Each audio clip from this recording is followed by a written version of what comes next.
Today I'm giving my thoughts on the book Wonka, the novelization of the 2023 film of the same name. So the movie Wonka came out in December 2023.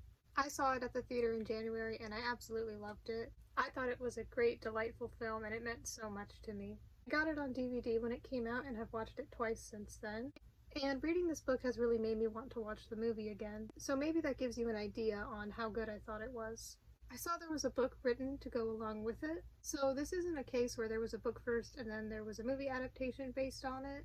This book was kind of just made as part of the marketing for the movie. I've seen this before, particularly with book adaptations of kids' movies. When I was a kid and movies like Despicable Me 2, Frozen, and the Lego Movie came out, I know I owned the junior novelizations of those films. The storyline of the movie Wonka was based on Charlie and the Chocolate Factory by Roald Dahl, but Wonka is a prequel to that story that goes into the origins of Willy Wonka, and the story for the movie was created by its director Paul King and Simon Farnaby. In case you don't know much about the movie, it's about a young Willy Wonka in his 20s, going to somewhere in England after having studied chocolate, traveled the world, learned a lot, and perfected his craft for years, then trying to sell and share his chocolate with the world, while getting trapped in a situation that he and other lovable characters are trying to get out of. Sibéal, a children's author, was chosen to write the movie in book form. I was super excited to read this because I loved the movie, and was excited to see what it would look like in its novelization, because even though it's all one story, it could be written in many different ways. There are different styles of writing, different things that can be added or taken out, which we'll get to later, and it would just be interesting to see which specific words were chosen. I also wanted to see if the book could make me feel the same way the movie did, because while books can absolutely make you feel something, they are a different form of art than movies, and I think a very strong point of the movie is the songs. So I was wondering how all those many musical scenes were going to translate into the book, how that was going to be done, and whether or not it would feel like a great part of the movie was taken out. Well, I personally really enjoyed this novelization of it. I thought it was pretty good. It definitely gave me that same sense of warmth and joy that the movie gave me, though the movie will probably be the superior form of this specific story, just because it was originally a movie, and I think the experience of the movie format is really enhanced with the music. I thought it was written in a humorous and enjoyable way. I also still felt emotional from it, which is good to achieve that even without the music and stuff in the movie, though I feel like maybe part of it is just because it reminded me of those parts in the movie.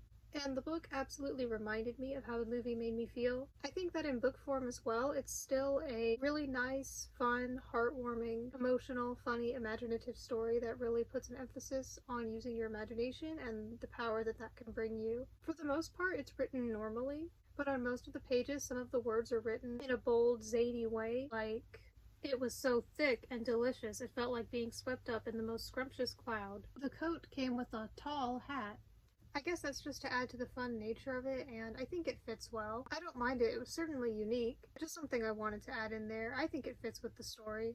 There are, of course, some differences between it and the movie, the biggest one being the lack of songs, but I think that was actually done pretty well. Those things where whatever happened during the song in the movie still happened in the book, because a lot of the songs are just important moments in the movie, but done in a musical number. Sometimes some of the lyrics of the songs would just be spoken, so the point was still made and gotten across. I guess they could have included the lyrics of the whole songs. I've seen other books that have done that. I mean, the songs in the 2005 Charlie and the Chocolate Factory movie were the ones from the original book, so that could have happened, but I understand not doing it.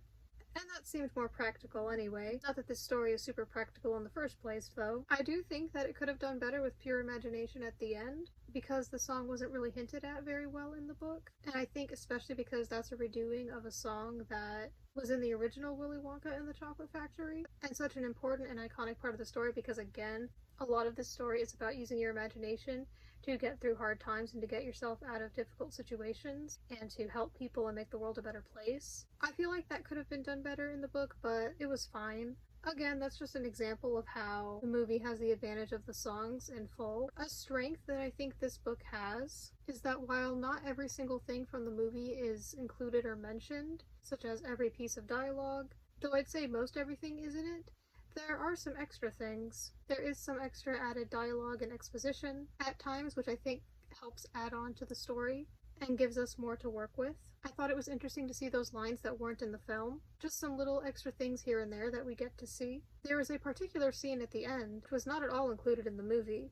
It's kind of an epilogue at that point, and I thought it was really nice to see. Overall, I enjoyed reading the book. I really love this story, and while I do love the songs in the movie, that's only one part of it that I like.